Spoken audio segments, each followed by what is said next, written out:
Allez, de retour sur Sud Radio avec le grand débat des vraies voix, avec Jean Dorido, Philippe Bilger, Laura Tenoudji, la jolie Laura, depuis Nice ce soir. C'est jour d'élection aux États-Unis. Donald Trump face au démocrate Joe Biden, largement favori dans les sondages.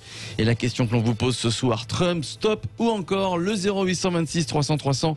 J'attends vos réactions sur le sujet, votre avis, vos pronostics surtout pour l'élection américaine de ce soir et vos votes sur les réseaux sociaux, le compte Twitter de Sud Radio pour le moment.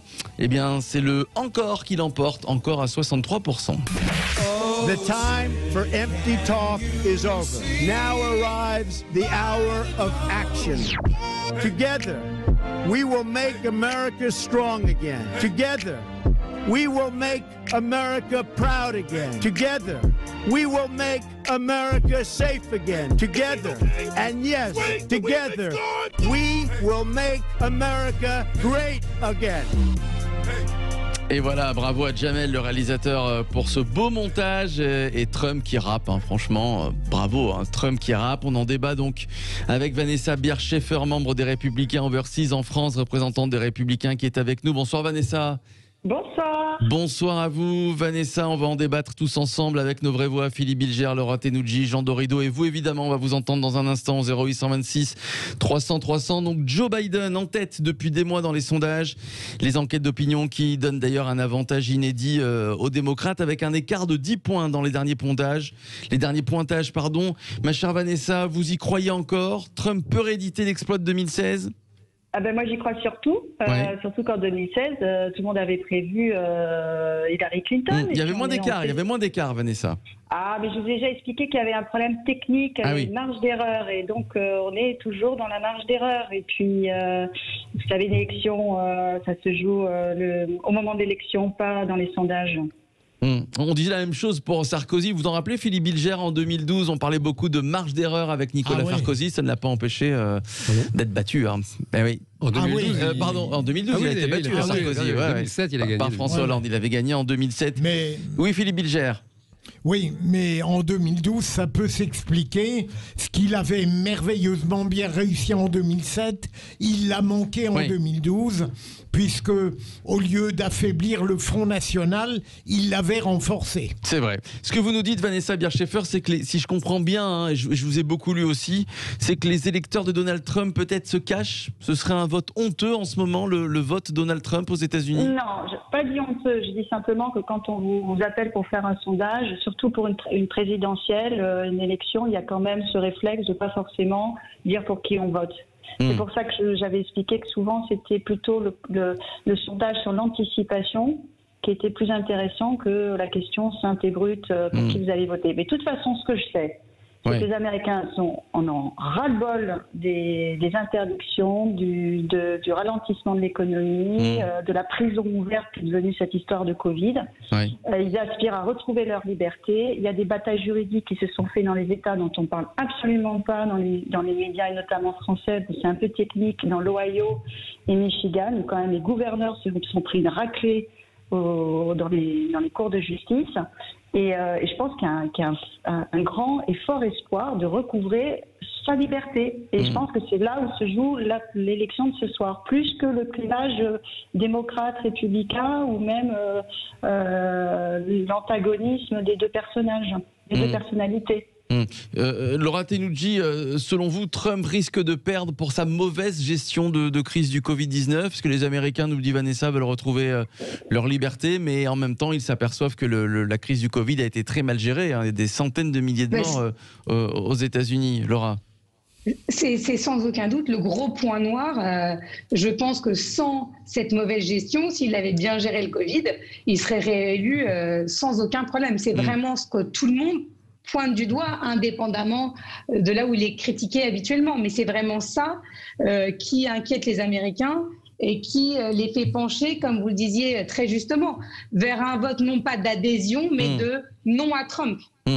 Alors, on va tous regarder ce soir, enfin, je sais pas pour vous, les chiffres qui vont tomber à partir d'1h du matin. Je sais que Jean Dorido, je crois, va dormir cette nuit. Non, vous n'avez pas regardé? Si, je vais regarder. Bon, vous allez un petit peu regarder. Coucher, mais enfin, non, j'ai hâte. Philippe Bilger, qu'est-ce que vous allez faire, vous, cette nuit? Vous allez vous lever, mettre un petit réveil à 4h du matin? Non, je travaille tôt demain matin. Bon, ben voilà, très bien. Laura Tenoudji, je sais qu'elle va dormir aussi. Non, pourquoi je vous pose cette question, Vanessa? C'est pour savoir si on peut espérer quand même avoir un résultat demain matin ou pas, avec ces 100 millions d'électeurs qui ont voté par anticipation, ou ça va être compliqué d'avoir un résultat demain? De toute façon, on ne peut pas compter sur le vote d'anticipation pour donner les résultats. Il faut avoir l'ensemble des États et surtout des États clés. Non, ce que je dis, c'est que ça se jouera à savoir s'il faut attendre un dernier état clé pour connaître le résultat ou si très rapidement plusieurs états clés balanceront d'un côté ou de l'autre. Voilà. Par contre, je voudrais revenir sur une chose que je viens d'entendre et je voulais dire une chose qui est très importante. Quelle que soit la manière dont Trump ait géré la crise du Covid, au moins il donne un espoir pour plusieurs solutions au niveau santé, au niveau de l'organisation de la société. On n'est pas dans l'impasse.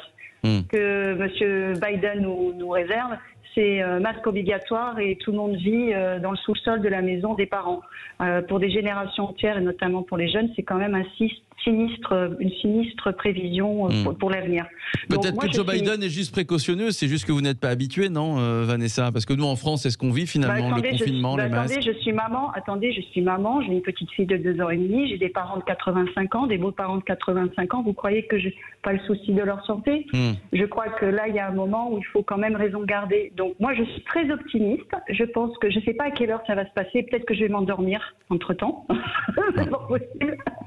Et que je vais me réveiller avec les résultats. Mais enfin, je pense que je vais rester éveillée toute la nuit. Et la grosse question, c'est de savoir est-ce que c'est un ou plusieurs états clés qui vont être nécessaires et est-ce qu'on va avoir la même histoire qu'en 2000 entre Al Gore et Bush sur le recompte de certains scrutins? Alors tout à l'heure, Frédéric Dabi, qui était avec nous parlait des sujets préférés des Français. Voilà les conversations dans les cafés. Quel était le sujet qui préoccupait le plus les Français? Alors, il n'a pas sondé les Français sur Donald Trump et Joe Biden. Mais moi, depuis quelques jours, Philippe Bilger, j'entends beaucoup parler de l'élection américaine. Philippe, et beaucoup, il va de son petit pronostic. Tiens, Philippe, si deviez vous mouiller un petit pronostic pour ce soir. Je vais mouiller, et pardon pour l'ironie de ma première réponse, je dirais encore, parce que je suis à peu près sûr de perdre, et que malheureusement ce sera Joe Biden qui sera élu. Mais je rejoins tout à l'heure ce qu'a dit Laura. Je trouve que les médias français ont été trop partiaux à l'encontre de Trump. Avant la Covid-19, il avait une totale réussite sur le plan financier, économique et social. Et contrairement à ce qu'on a souvent prétendu, il a fait bouger les lignes de force sur le plan international, notamment par une attitude totalement neuve à l'égard de la Chine et à l'égard de la Corée du Nord. Donc il aurait gagné sans problème, mais je rejoins, de France, on considère que sa gestion de la Covid-19 n'a pas été bonne. Allez, on va poursuivre le débat dans quelques instants. 200 millions d'électeurs pour départager Donald Trump et Joe Biden. Le démocrate, un favori dans les sondages, plusieurs mois qu'il est donné gagnant. Trump, stop ou encore? Vous répondez encore sur le compte Twitter de Sud Radio, encore à 63%. Je vous attends, 0826 300 300. Venez nous donner votre avis, 0826 300 300, vos réactions et vos pronostics également. On continue le débat dans quelques minutes. À tout de suite. Retour des vraies voix sur Sud Radio avec Philippe Bilger ce soir, Laura Tenoudji depuis Nice, Jean Dorido qui est avec nous et Vanessa Bircheffer, membre des Republicans Overseas, voilà, représentante des Républicaines en France.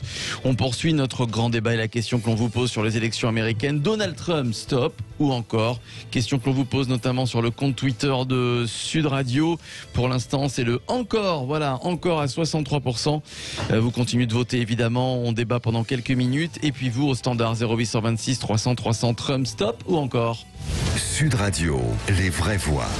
Prenez la parole. Allez, c'est Olivier Dugard qui prend la parole ce soir sur Sud Radio. Bonsoir Olivier. Bonsoir. Alors Olivier, Trump, que se passe-t-il avec Trump? Qu'est-ce que vous votez? Stop ou encore? Et ça va être encore. Parce que régulièrement, les présidents sont élus, ils font 2 mandats aux États-Unis, très régulièrement. Et après, il y a l'âge qui joue, et en plus, il y a une rumeur comme quoi Biden serait malade et que on risquerait de retrouver comme président Kamala Harris. Alors, ça circule pas beaucoup, ça, par contre. J'ai trouvé ça sur le net, j'ai dit, tiens, on n'est pas au courant, on ne sait pas. Mais au point de vue économique, je pense que Trump est nettement au-dessus. Et je pense que l'économie d'un pays, ça supprime le chômage, ça fait travailler tout le monde. C'est très important. Alors c'est vrai que cette épidémie de coronavirus, ils ont 6 fois plus de morts que nous. Bon, ils sont 5 fois plus que nous aussi, hein, donc l'écart n'est pas énorme. Mais est-ce que Biden aurait fait mieux? Parce que c'est vrai que les Américains ont quand même la mémoire courte, puisqu'il y a encore quelques mois, l'économie était flamboyante. Et c'est vrai que si elle s'effondrait, c'est à cause du Covid-19, mais pas seulement aux États-Unis, mais comme dans beaucoup de pays européens. Tiens, Vanessa Bierschiffer, qui est avec nous, membre des Républicains Overseas en France. Est-ce que vous pensez quand même que certains Américains qui souffrent du Covid et du manque d'argent vont se rappeler qu'il y a encore quelques mois, c'est Trump qui a réussi à faire fondre le chômage, à remonter l'économie? Mais je pense qu'en fait, ils vont se rappeler de ça principalement. C'est-à-dire qu'il y a eu un coup d'arrêt violent. Et même depuis quand même une certaine forme de reprise, il y a quand même une croissance qui est quand même à mettre au bénéfice de Trump. Ils vont se souvenir de ça. Quand je vous dis qu'ils veulent récupérer leur liberté, ils veulent récupérer leur commerce, ils veulent récupérer leur travail. Je veux dire qu'on est dans une mentalité d'entrepreneurs et de pionniers. On voit quand même qu'il y a eu des bénéfices pendant tout le mandat de Trump et qu'il s'attaque aussi à la Chine, qui s'attaque à la délocalisation. Quand il est parti aussi de coût de l'énergie, donc il parle de choses concrètes qui résonnent chez les Américains. Philippe Bilger. Vanessa, puis-je vous poser cette question? De la même manière que des gens qui avaient apprécié Nicolas Sarkozy se sont un peu détournés de lui parce qu'ils n'aimaient pas sa structure caractérielle, est-ce que vous pensez que des Américains ont pu être déçus par la personnalité singulière de Donald Trump qui n'est pas faite que d'aspects positifs? Je pense que l'Américain intelligent peut se dire je peux mettre de côté certains aspects rugueux ou choquants s'il y a du résultat. Et même je pense que c'est valable aussi pour les Français. S'il y a du résultat, peu importe le caractère de la personne. Mais s'il n'y a pas de résultat, alors on prendra n'importe quel défaut et on en fera tout un monde. Donc je pense que le caractère est important pour faire une campagne, pour s'affirmer en tant que leader, mais c'est le résultat qui compte avant les caractéristiques de la personne. Et à un moment, on ne peut pas mentir tout le temps à tout le monde, il faut des résultats. Et quand ils sont là, et au niveau économique, on s'en rappelle. Jean. Oui, non, alors j'aurais tendance à dire, par rapport à la question de Philippe Bilger, que j'aurais tendance à dire que c'est plutôt tout le contraire. Je pense que cet aspect rugueux, un peu caractériel de Trump, c'est ça, peut-être son meilleur atout pour remporter l'élection, parce qu'en fait, il incarne vraiment cette espèce d'animalité comme ça, cette espèce de fougue. Il a eu le Covid, et quand même, il n'y a pas longtemps, il a 74 ans, il dégage une énergie complètement ahurissante, et je pense qu'au contraire, c'est ça qui peut séduire, de ce que je comprends, je parle sous couvert de notre invité, de ce que je comprends de la politique américaine, je crois qu'au contraire, c'est vraiment ça qu'il met en avant exprès. C'est vraiment, nous sommes des animaux, il faut quand même pas l'oublier, et c'est un peu comme dans une meute, qui va être le patron, et c'est le type qui incarne la force, qui incarne ce truc que les féministes américaines, le mouvement woke et autres détestent et vomissent en permanence, et je pense que lui, il joue justement exprès sur cette corde-là, en disant, regardez le bonhomme, voilà, j'ai même pas peur du Covid, j'ai même pas mal. Vanessa Bierschiffer, j'ai 2 questions à vous poser et nos vraies voix vont réagir. Première question, si demain Donald Trump perd l'élection américaine et que c'est Joe Biden qui l'emporte, est-ce que Donald Trump va reconnaître sa défaite ou pas? C'est ma première question. Et la deuxième question, si c'est Joe Biden qui l'emporte, est-ce que Donald Trump va refaire de la télé, selon vous? Ça fait beaucoup de questions. Alors, la première, est-ce qu'il va reconnaître sa défaite demain, Donald Trump, s'il perd? La première, je réponds pas à cette question. Enfin, je peux répondre, mais sans y répondre. Il n'en a pas parlé pour le moment. Mais non, mais parce que n'importe quel candidat qui se présente à une élection, et n'importe quelle élection, ne va pas parler de sa défaite. Il a dit qu'il quitterait le pays quand même. Hein, il a quand même dit qu'il quitterait le pays en cas de victoire de Biden. Oui, c'est vrai. Il a dit, vous imaginez, c'est le pire candidat qu'on ait connu, c'est le plus nul. Vous vous rendez compte, si je perds contre lui, je ne pourrais rien faire d'autre que de quitter le pays. Oui, non, mais je pense que c'était une remarque ironique à l'encontre de tous ceux qui ont dit si Trump passe, je quitte les États-Unis. Donc, si vous voulez, c'est ironique. Il ne faut pas le prendre au premier degré. Mais je veux dire, c'est une question qui, pour moi, je ne vais pas ce soir en pleine campagne électorale et à la veille des résultats vous dire bah voilà ce qu'il va faire s'il a perdu. Il ne perdra pas, il sera élu. Par contre, ce qu'on peut avoir, c'est un problème de compte des voix et peut-être de perturbation dans certains districts. On le voit déjà. Donc ça, il va falloir surveiller de près. Il y a toute une équipe d'avocats et de juristes qui vont surveiller des équipes locales. Vous imaginez qu'on a multiplié par 4 le nombre de bénévoles pour surveiller les scrutins. Ouais. C'est du jamais vu. Et la deuxième question, je ne m'en souviens plus. Est-ce qu'il va faire de la télé si jamais il perd, Trump? De toute façon, on se rappelle des téléréalités avec Donald Trump, c'est ce qu'il a fait connaître aussi. Non, mais de toute façon, c'est un passionné de communication et c'est le maître de la communication. Par exemple, cet aspect rugueux qu'il a et de mettre le point sur la table et de dire j'ai des choses qui choquent, c'est toujours la maîtrise. On frappe d'abord et après on discute. C'est un art de un artiste de la communication. C'est pour ça que quand les gens le critiquent, le prennent au premier degré, ça m'amuse beaucoup parce que si vous regardez le personnage et vous regardez son parcours, il maîtrise la communication, c'est un fou des médias et c'est ça qui lui a permis de gagner les élections. Tiens, les vraies voix autour de la table. Peut-être Philippe, oui, Laura, allez-y. Peut-être qu'il jouera dans une série Netflix. Qui produira lui-même sur sa propre vie, jouera son propre rôle. On peut dire d'ailleurs à ce propos qu'il a il a inspiré des personnages de fiction, puisque dans Retour vers le futur, le type qui martyrise le jeune héros est inspiré de Donald Trump à l'époque. Ouais. Alors ça c'est sûr que y a une vie après la présidentielle et après la Maison Blanche évidemment, mais c'est vrai que je serais curieux de savoir ce que va faire Donald Trump s'il perd. Non, Philippe Bilger, Laura, Jean, on est tous d'accord pour dire que demain il y a des chances que ça dure plusieurs semaines, le temps qu'on recompte tous les votes par anticipation. Vanessa Bierschäfer nous expliquait qu'il y avait énormément de bénévoles pour veiller à ce que tout se passe bien. Philippe Bilger, vous êtes plutôt pessimiste? Vous pensez qu'on est parti pour des semaines? Des semaines, je ne sais pas, mais tout dépend un peu de l'écart qui existera entre les candidats. Si c'est à une nuance près, ça va durer des semaines, mais s'il y a un écart net au bénéfice de l'un ou de l'autre, on devrait connaître très rapidement le nouveau président. Voilà, Laura Tenucci, pareil. Ah oui, je pense plutôt pessimiste, optimiste. Ni pessimiste ni optimiste. Je pense qu'effectivement, il va y avoir sûrement des discussions.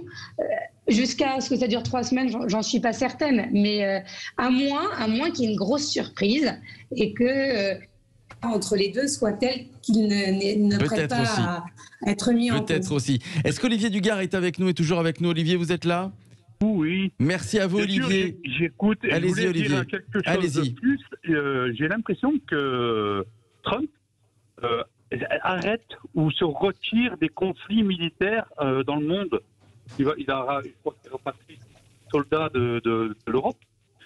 Et je pense que c'est un point positif parce que l'Amérique a toujours vécu par la guerre aux quatre coins du monde. Et il est contre la guerre, j'ai l'impression. Il est plus économique sur ce pays que gagner de l'argent en envoyant des bombes. Merci à vous, Olivier. Olivier, on va vous offrir un cadeau, Olivier. On va vous offrir un quiz, le quiz Larousse. Le quiz Préservons la planète. C'est 250 questions signées Laurent Romeshko et Loïc Roosevelt, voilà, sur le réchauffement climatique, les tempêtes, les inondations. Voilà, 250 questions pour jouer pendant le confinement. Le quiz Larousse, Préservons la planète qu'on vous offre, Olivier. Voilà, merci à vous, Olivier, d'avoir débattu avec nous. J'aimerais remercier Vanessa Bierschäfer également, membre des Républicains Overseas en France, représentante des Républicains, qu'on retrouvera normalement demain. Voilà, Vanessa Bierschäfer, pour commenter l'élection et peut-être un probable résultat. Trump ou Biden, qui est le prochain président des États-Unis? Trump, stop ou encore? C'est la question que l'on vous posait sur le compte Twitter de Sud Radio. Et Jean-Marie, alors est-ce que ça a bougé? 85% pour l'instant, vous dites encore, again, Trump sera président 4 ans de plus. Fort Moyeuse. Voilà, exactement. Merci à tous. On va passer au clin d'œil des vraies voix, ou plutôt ce soir un ouf de soulagement.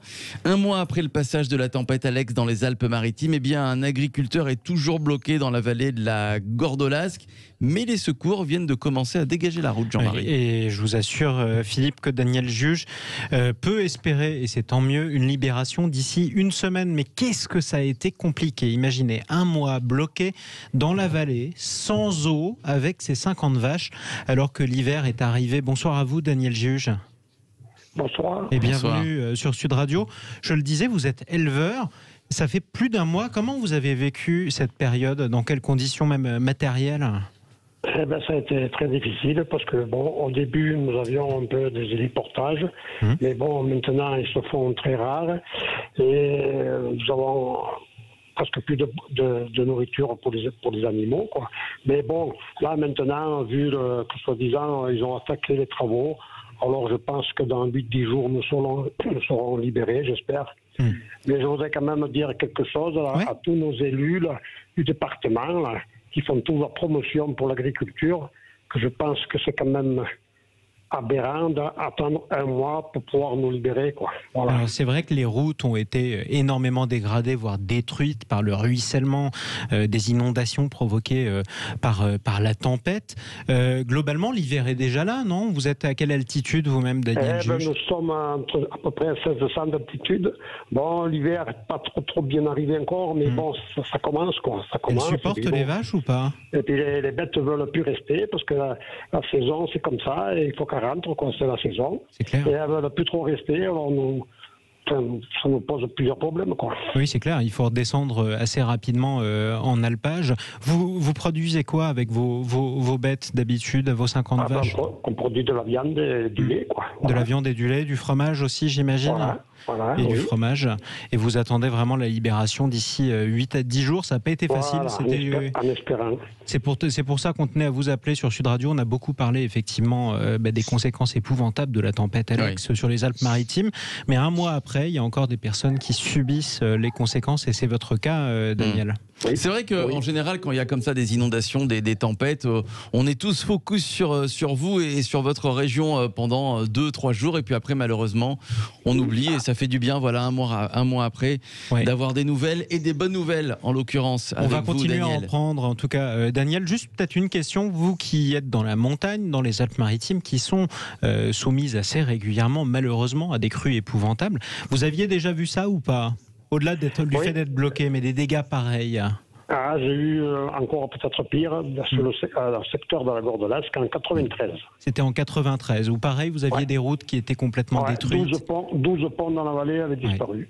Mais ça a été localisé, quoi. C'était vraiment la Gordolasque. C'est ça. Là, bien entendu, que ça a été un peu plus grand. Alors, bon, bien entendu, il faut reconnaître qu'il y avait plus important que nous, mais bon, mais quand même, un mois après, je pense qu'il faut que ça se bouge, quoi. Oui, c'est ça. Un mois, c'est long, effectivement. Tenez bon, Daniel Juge, en tout cas dans la vallée de la Gordolasque, on continuera à prendre de vos nouvelles, déjà pour voir si on arrive à dégager la route jusqu'à chez vous. Et on espère que vous avez suffisamment de provisions pour tenir jusque-là. Merci d'être intervenu sur Sud Radio. Merci. Et bon courage.